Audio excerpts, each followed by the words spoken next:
নমস্কার, মৌমিতার হেসেলে আমার সকল বন্ধুদের আবারও একবার স্বাগত জানাচ্ছি। আশা করছি আপনারা সবাই খুব ভালো আছেন, সুস্থ আছেন। সন্ধেবেলা অনেক সময় আমরা বসে বসে ভাবি কী খাই, একটু ইভিনিং স্ন্যাক্স হলে বেশ ভালো লাগে। তাই আজকে একদম দেখুন সহজ একটা ইভিনিং স্ন্যাক্স আপনাদের সঙ্গে শেয়ার করছি। আশা করছি আপনাদের ভীষণ ভালো লাগবে, তার জন্য ভিডিওটা দেখতে থাকুন।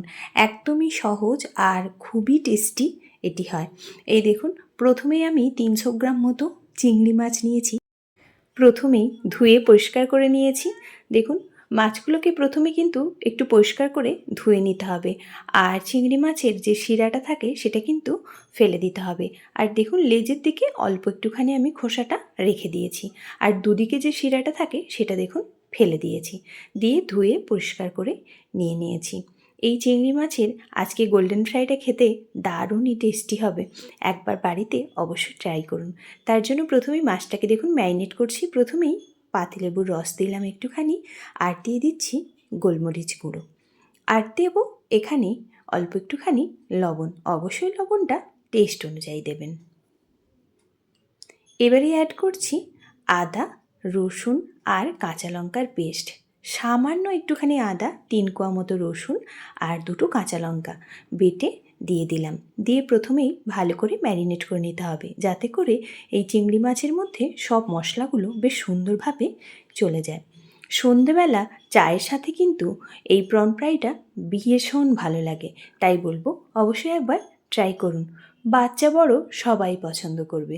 বাইরে বেরোলেই এই গোল্ডেন ফ্রাইটা খেতে কিন্তু বেশ ভালো লাগে, তাই আজকে একেবারে সহজ পদ্ধতিতে আপনাদের সঙ্গে শেয়ার করেছি। যদি ভালো লাগে তাহলে অবশ্যই চ্যানেলটিকে লাইক, কমেন্ট, শেয়ার, সাবস্ক্রাইব করে প্লিজ পাশে থাকবেন। সুন্দরভাবে ম্যারিনেট করে নিয়েছি, এবারে এটা আমি সরিয়ে রাখছি। এবার ব্যাটার বানাবো, তার জন্য একটা বোল নিয়েছি, আর এই বোলের মধ্যেই অ্যাড করব দেখুন 1/2 কাপ পরিমাণ ময়দা। আর ময়দা যতটা দেবেন তার ঠিক অর্ধেকটা দিলাম কর্নফ্লাওয়ার। এবারে দিয়ে দিলাম গোলমরিচের গুঁড়ো আর টেস্ট অনুযায়ী লবণ। এবারেই দেব বেকিং পাউডার। এখানে কিন্তু আমি বেকিং পাউডারের ব্যবহার করেছি, কোনোভাবেই কিন্তু বেকিং সোডা দেবেন না, বেকিং পাউডারটাই দিতে হবে। দিয়ে ভালো করে দেখুন মিক্স করে নিয়েছি। এর মধ্যে এবারে অ্যাড করছি একটা ডিম। আপনারা চাইলে কুসুমটা তুলে ফেলে দিতে পারেন, আমি কুসুম শুদ্ধই দিয়ে দিলাম। কুসুমটা দিয়ে বানিয়ে নিচ্ছি, দিয়েই বেশ ভালো করে দেখুন মিশিয়ে নিচ্ছি। এবার অল্প অল্প জল দিয়ে একটা সুন্দর ব্যাটার তৈরি করব। দেখুন, ব্যাটারটা আমার তৈরি করা হয়ে গেছে। অল্প অল্প জল দিয়ে ঠিক এরকম থিকনেসের একটা ব্যাটার কিন্তু তৈরি করে নিতে হবে। তবে খুব বেশি মোটা বা খুব বেশি পাতলা করলে সেক্ষেত্রে কিন্তু ক্রিস্পি হবে না। এবার এই ব্যাটারের মধ্যে চিংড়ি মাছগুলোকে ডুবিয়েই আগে থেকে গরম করা তেলের মধ্যে ছেড়ে দিলাম। এবার গ্যাসের ফ্লেমটা একেবারে লোতে রেখে সুন্দরভাবে ফ্রাই করে নিলেই কিছুটা সময় ধরে এই গোল্ডেন প্রন ফ্রাইটা কিন্তু একেবারেই রেডি হয়ে যাবে।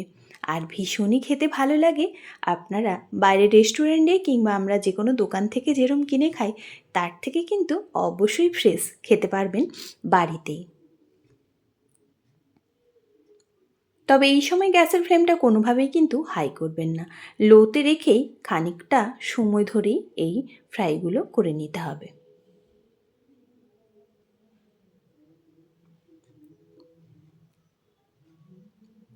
দেখুন, সুন্দরভাবেই কিন্তু কালার চেঞ্জ হয়ে গেছে, আর একেবারেই আমাদের গোল্ডেন ফ্রাই রেডি। এই প্রন গোল্ডেন ফ্রাই খেতে কারা কারা পছন্দ করেন অবশ্যই কিন্তু কমেন্ট বক্সে জানাবেন। আর ভালো লাগলে লাইক, কমেন্ট, শেয়ার, সাবস্ক্রাইব করতে কোনোভাবেই ভুলবেন না। দেখুন হয়ে গেছে ভাজা, তুলে নিলাম। পরের ব্যাচটাও ঠিক একইভাবে দিয়ে দিচ্ছি। বাড়িতে যদি চিংড়ি মাছ থাকে, সন্ধ্যেবেলা চায়ের সাথে দারুণই টেস্টি হয়, কিংবা বাড়িতে লোকজন এলেও চট করে কিন্তু এই প্রন ফ্রাইটা বানিয়ে দিতে পারেন, ভীষণই টেস্টি হয়।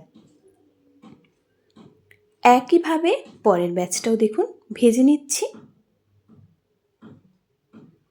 এইভাবে করে বাড়িতে খুব কম সময়ের মধ্যে একদম দোকানের মতো গোল্ডেন প্রন ফ্রাইটা কিন্তু বানিয়ে নিতে পারেন।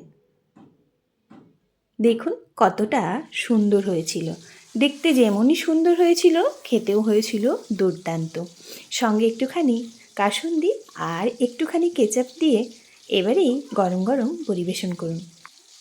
খুব সহজে গোল্ডেন প্রন ফ্রাই বাড়িতে বানিয়ে নিন আর কমেন্ট বক্সে জানিয়ে যাবেন যে কেমন হয়েছিল। এতটা সময় আমার সঙ্গে থেকে আমার এই রেসিপিটা দেখার জন্য আপনাদের অসংখ্য ধন্যবাদ। ভালো থাকবেন, সুস্থ থাকবেন। আবারও দেখা হবে অন্য কোনো রেসিপিতে।